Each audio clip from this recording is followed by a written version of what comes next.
Welcome to Newcastle Central. It's been a long while since we had an update. It's already into February and it's been a month since I've done much in terms of videos on YouTube. I'm also way behind on catching up with other videos that people have been posting, so I do apologize for that. Very busy month here. A lot of stuff going on at work, going on at home. There's also been a couple of train shows up here with the local land scale group that I'm a part of, so I've been going and helping out there for at least one day on each of the weekends, and so I've then come home and my wife has had a pretty good honey-do list for me to catch up on, so I've painted the dining room and fun stuff like that. So I haven't done a whole lot on the layout itself, but part of that has been the weather. It's been wet and miserable and rainy almost every day for the last month. I am working on something. I am working on a video, and so as a sneak peek as to what that might be, there is insulation starting to appear, and that's about as much as I'm going to show you for now. But I do have about half of the shed insulated. It is making a difference already. I do have more to do. Also got frog juices, so for the surface mount pico points. So for these guys right here, the points themselves are electrofrog, but the basic pico surface mount points do not have an ability to switch polarity. So these frog juices will sit underneath. Very basic, as you can see from the instructions there. You basically have your DCC positive and negative coming in the frog juicer, and then the white of the actual electrofrog part itself goes in the center.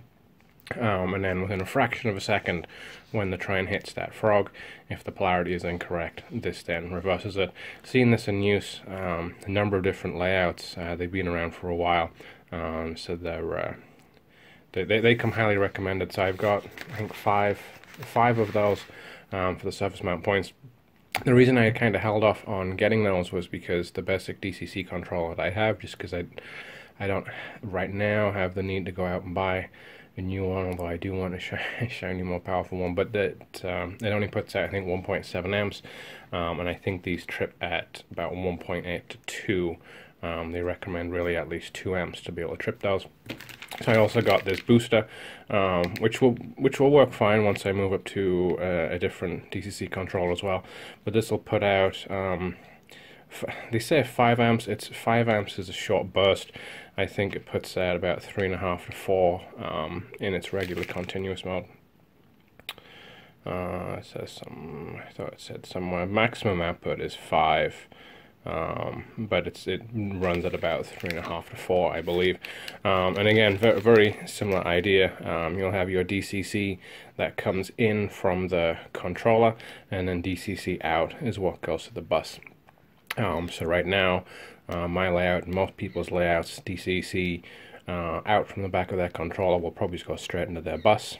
Instead, it'll still come into DCC in, and then DCC out is what connects into the bus itself.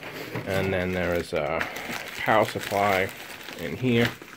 It's kind of a regular laptop almost power supply that then supplies the extra juice. It also kind of nice in that it's also got circuit protection just in case there is a problem. I do have a bunch more DCC decoders as well, so some of the class 43s and actually my class 91, you've probably seen it parked up. It does have the nylon threaded screws on the motor block, and I have put a DCC decoder in it from one of my other class 43s, but the class 91 itself does not have its own decoder, so that's never really ran. And the class 43 in BR Blue, that is still DC. That's never really ran either. So I've now got DCC decoders for those.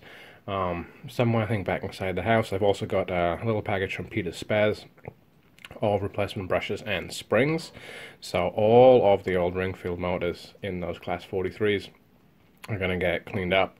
They've been serviced when I've put them into operation and put DCC decoders in.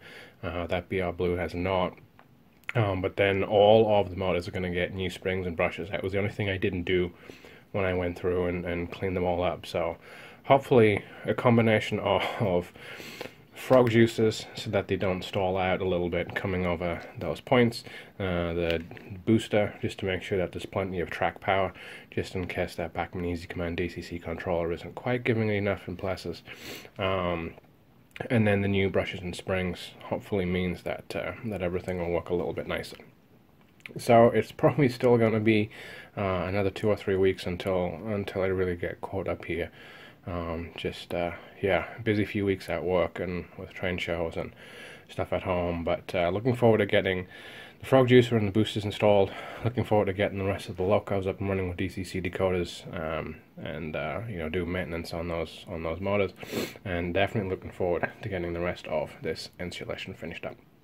So hopefully we'll be back soon, maybe towards the end of February, but once we get through these next few weeks, then things should hopefully start to calm down a little bit. The weather will be picking up anyway, so we should have a lot more time to make some pretty good progress as we come into spring and summer out here in the train shed. So thanks for watching. Take care. I will try and get the commenting back on people's videos. I am somewhat seeing what all you guys are doing, so getting a lot of good ideas, and looks like you're all making good progress. So I'll be back soon. Thanks. Bye.